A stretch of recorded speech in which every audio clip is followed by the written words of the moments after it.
Bonjour chers amis,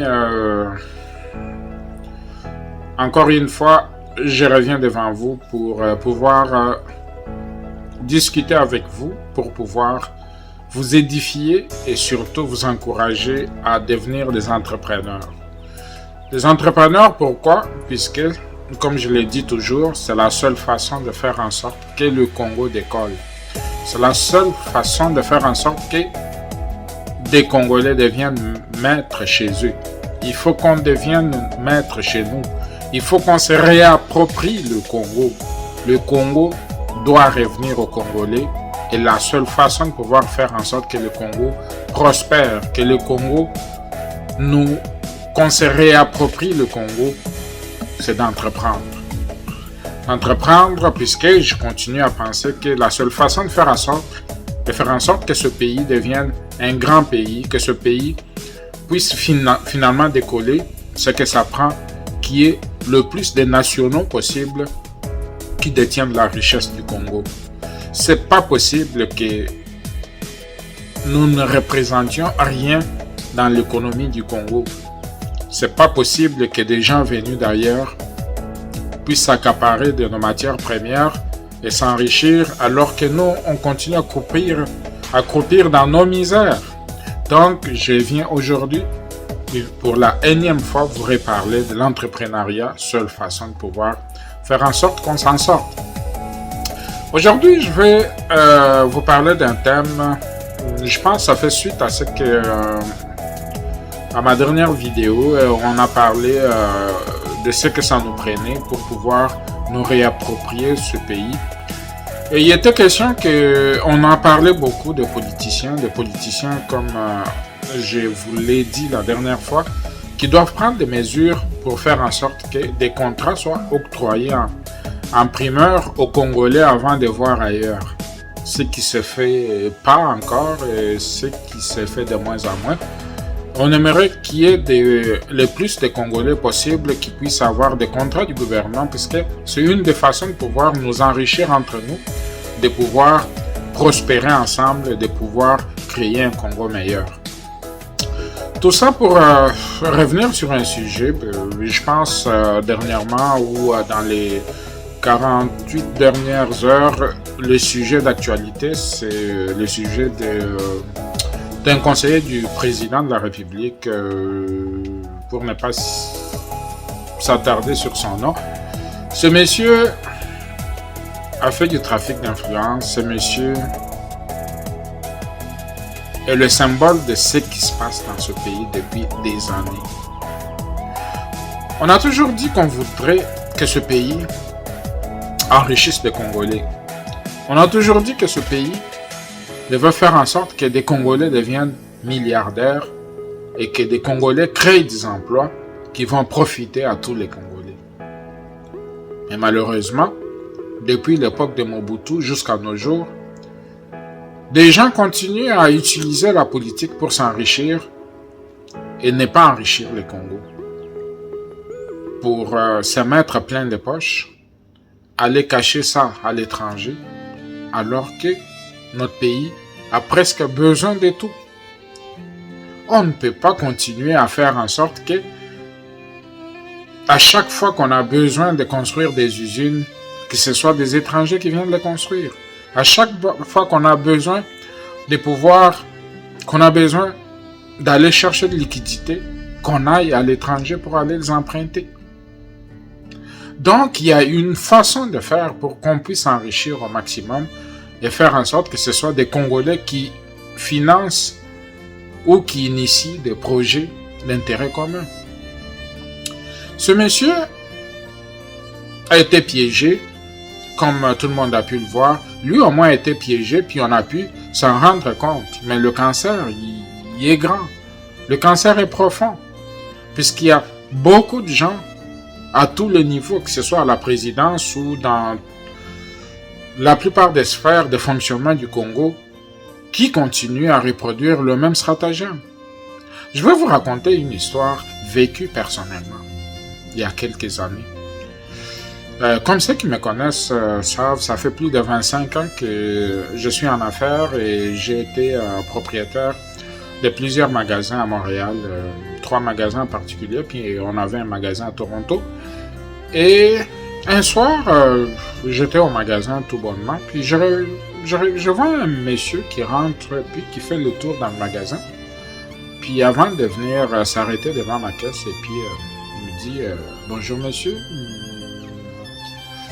On commence à parler, puis tranquillement, pas vite, il me dit c'est triste, hein, votre pays. Je dis c'est triste, notre pays. Le monsieur me dira que il est très déçu, puisqu'il était au Congo aussi. L'histoire dont je vous parle, ça fait déjà à peu près, je pense, 10 ans de cela. Peut-être un peu moins, mais je pense autour de ça. Le monsieur me dira que il est parti au Congo pour créer une industrie de pêche. Arrivé au Congo, il a fait toutes les démarches possibles pour pouvoir enregistrer la compagnie, puis avoir toutes les autorisations nécessaires pour pouvoir créer la compagnie. Mais qu'est-ce qui arrive à la fin, après avoir dépensé plus de 100 000 $ pour pouvoir de pots de vin à gauche, à droite, puisque c'est comme ça que ce pays-là marche. Puis à la fin, il a tous les documents, puis il est prêt à démarrer l'entreprise et à importer ses bateaux pour se lancer dans la pêche et puis créer des emplois au Congo. Curieusement, il y a eu remaniement entre-temps, et le nouveau ministre qui arrive lui dit que, en fait, il faut recommencer les démarches puisque moi, ça c'est mon tour, et puis les documents qui vous ont été octroyés par mes prédécesseurs ne comptent pas. Le monsieur, il regarde, il dit, ça faisait déjà 1 an qu'il faisait la démarche, qui était arrivé au bout de ces démarches pour pouvoir lancer finalement l'activité. Et quand ce ministre-là lui dit que non, il va falloir maintenant composer avec moi, puisque ce qui avait été fait était fait par l'autre ministre et pas par moi. Donc, qu'est-ce qui arrive à la fin? Le monsieur, découragé, s'en va au Sénégal. Et arrivé au Sénégal, on lui déroule le tapis rouge, on lui donne toutes les facilités possibles, et au moment où il me parlait, il avait une entreprise prospère qui a embauché 100 de Sénégalais dans la production industrielle, dans la pêche industrielle, je voulais dire. Aujourd'hui, on continue à voir que ce fléau ne s'est pas arrêté là. À travers ce qu'on voit aujourd'hui, beaucoup de gens continuent à penser que le Congo était réservé à quelques individus. Beaucoup de gens continuent à penser que ce Congo, qui nous appartient à nous tous, est devenu leur propriété privée. Beaucoup de gens continuent à penser que une fonction que tu occupes pour le Congo, au lieu que cette fonction puisse faire avancer le Congo, c'est pour que tu puisses te remplir les poches et faire reculer le Congo. Puisque à la fin, qu'est-ce qui se passe? On regarde très bien que le Congo n'a pas de vrais riches. Le Congo n'a que des voleurs. Le Congo manque des entrepreneurs. Et ces voleurs, qu'est-ce qu'ils font? Une fois qu'ils ont l'argent volé, ils se cachent avec à l'étranger, puis ils achètent des maisons à gauche, à droite. Ils ne sont pas capables de nous sortir cette richesse-là. Ils ne sont pas capables d'être fiers de cet argent-là, puisque c'est de l'argent volé, de l'argent sale. Ces gens se moquent de nous. Le Congo a des entrepreneurs. Le Congo a des gens qui ont besoin d'être accompagnés. Le Congo ne va pas dépendre des aventuriers. Le Congo ne va pas dépendre de ce genre de racailles. Je m'excuse pour le terme. Ces gens qui ne comprennent pas que les responsabilités qui sont les leurs, c'est pour faire avancer le Congo. C'est pour faire en sorte que ce sont nos représentants qui font en sorte que, de par les fonctions qu'ils occupent, qui puisse nous amener à un pas pour que plus tard, s'il y a un changement, que d'autres puissent continuer sur le même pas pour amener le Congo à un autre niveau. Pourquoi on doit continuer à tourner en rond? Pourquoi on doit avoir des politiciens véreux? Pourquoi on doit continuer à souffrir? La meilleure façon de développer le Congo, c'est d'avoir notre classe des gens d'affaires qui sont capables de développer ce pays. Ces gens d'affaires, c'est eux qui vont créer les emplois de demain. Ces gens d'affaires, c'est eux qui vont accompagner la République. Et on se doit d'être maître chez nous. On se doit d'être maître chez nous, je le répète. Et pour être maître chez nous, il faut qu'on contrôle notre économie. On ne peut pas contrôler notre économie si les investisseurs viennent de l'étranger. Si tout le temps, ceux qui viennent investir au Congo, c'est des étrangers qui vont tirer des dividendes et qui vont s'en aller par la suite. Ça, on le dit et on le répète. On a besoin d'avoir une classe de Congolais riches et prospères. On a besoin d'avoir un gouvernement qui accompagne des investisseurs congolais. Avant de regarder à l'étranger pour aller chercher celui-ci, celui-là, regardons-nous d'abord entre nous.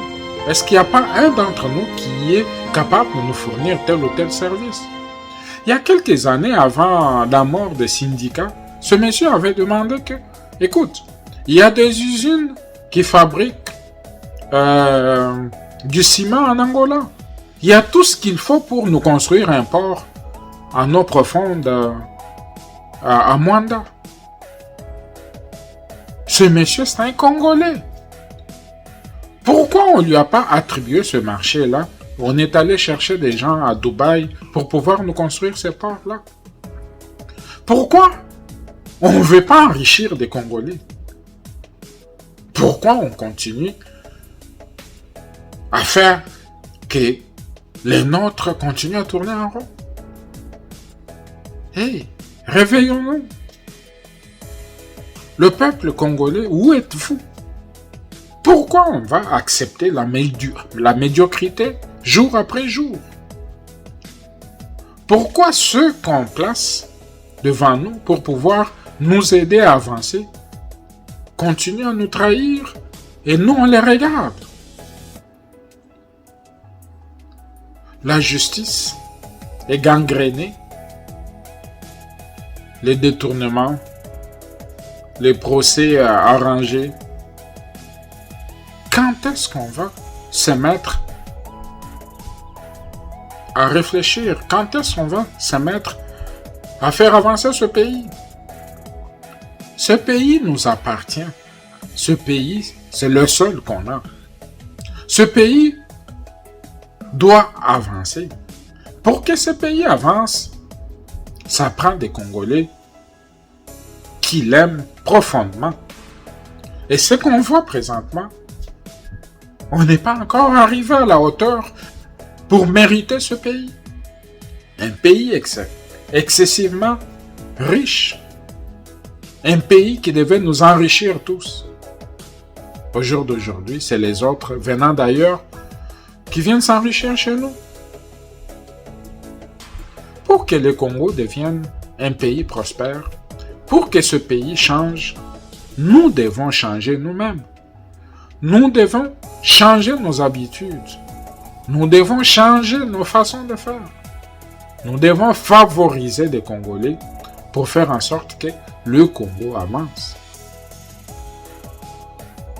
On ne peut pas continuer à regarder des étrangers venir s'enrichir au Congo. Je vais le répéter 1000 et 1000 fois. Pour que le Congo se développe, ça va prendre des Congolais qui développent le Congo. C'est pas les autres venus d'ailleurs qui vont venir développer le Congo. On va le dire combien de fois? Le président de la République, s'il vous plaît, réglez-nous tous ces problèmes-là. Puisque quand on regarde autour, on se pose des questions. Nonobstant votre volonté de faire en sorte que ce pays avance. Mais on ne peut pas l'avancer juste avec la volonté. Il faut que cette volonté-là se traduise dans les actions, dans les actes posés. Des bois morts, il faut les éliminer. Des antivaleurs, il faut les arrêter. Il faut que le message fort soit envoyé. Nous autres, on prend des avions mois après mois, avec tous les risques que ça comporte. Au lieu qu'on aurait pu choisir de rester en Occident, puis de profiter de ce qu'on a emmagasiné comme fortune. Mais quand on se décide de venir investir cet argent au Congo, c'est pour le bien de tous. Puisque je peux, moi personnellement, continuer à investir mon argent dans le pays où je vis. J'ai tout abandonné, puis j'ai décidé de retourner au Congo. C'est pas pour voir ce Congo-là continuer à sombrer. J'ai pas décidé de retourner au Congo pour que quelques individus puissent saboter l'action qui pourrait faire en sorte que le maximum de Congolais puissent prendre un exemple sur ceux qui réussissent pour pouvoir comprendre qu'il n'y a pas de la magie dedans. Donc, cher président, le message, je me l'adresse à vous et à vous particulièrement. Aidez-nous. Aidez-nous à raffermir le climat des affaires. Aidez-nous à faire en sorte que des entrepreneurs congolais aient droit au chapitre. Aidez-nous à ce que nous puissions prendre l'économie du Congo en main. Qu'on ne vous trompe pas, des gens venus d'ailleurs ne viendront pas faire avancer le Congo. C'était ça mon message d'aujourd'hui. Et ça fait très mal de pouvoir en arriver là. Ça fait très mal que ce Congo continue à acclamer des antivaleurs, que ce Congo continue à supporter des gens qui le dénivellent vers le bas. Donc, chers amis congolais, chers compatriotes, serrons-nous les coudes, je vous en supplie, travaillons dur pour que ce Congo devienne un pays prospère, et je sais que c'est possible. C'est possible qu'on devienne maître chez nous. C'est possible qu'on devienne maître chez nous si on travaille. C'est par le travail qu'on va changer le destin du Congo. C'est par le travail qu'on va redonner à ce pays ses lettres de noblesse. Pour aujourd'hui, on s'arrête là, puis continuez à vous abonner. Moi, c'est Eli Moulaja, votre coach en entrepreneuriat, investisseur dans plusieurs domaines, notamment dans le domaine de la santé, dans le domaine de l'agroalimentaire, où on travaille pour mettre en place des usines pour la production agro-industrielle destinée à l'exportation et au marché local. Donc, c'est la seule façon pour nous de pouvoir contribuer à faire en sorte que ce pays devienne prospère. Et on veut qu'il y ait le plus de gens possible qui se lancent dans l'entrepreneuriat pour nous accompagner, pour travailler en synergie pour qu'on puisse développer ce pays, pour qu'on puisse créer des centaines de millions d'emplois et faire travailler des Congolais et redonner la fierté aux Congolais à travers des entreprises créées, gérées par des Congolais. Donc, je vous souhaite une très bonne journée de là où vous nous suivez et vous demandons de vous abonner en masse pour continuer à suivre nos vidéos comme celle-ci, puisqu'il y a des thèmes qu'on va aborder très prochainement. Comment créer des business, comment se préparer pour pouvoir se lancer, comment créer un capital pour pouvoir se lancer. Et tout ça, c'est ce qu'on va parler dans nos vidéos on veut accompagner le plus de personnes, en particulier des jeunes, puisque ma mission, c'est plus, je me tourne beaucoup vers les jeunes pour les amener à comprendre qu'il y a pas de la magie à créer des entreprises et que tout est possible. Il faut seulement de la détermination et du courage. Bonne soirée, bonne journée là où vous êtes et à la prochaine. Ciao.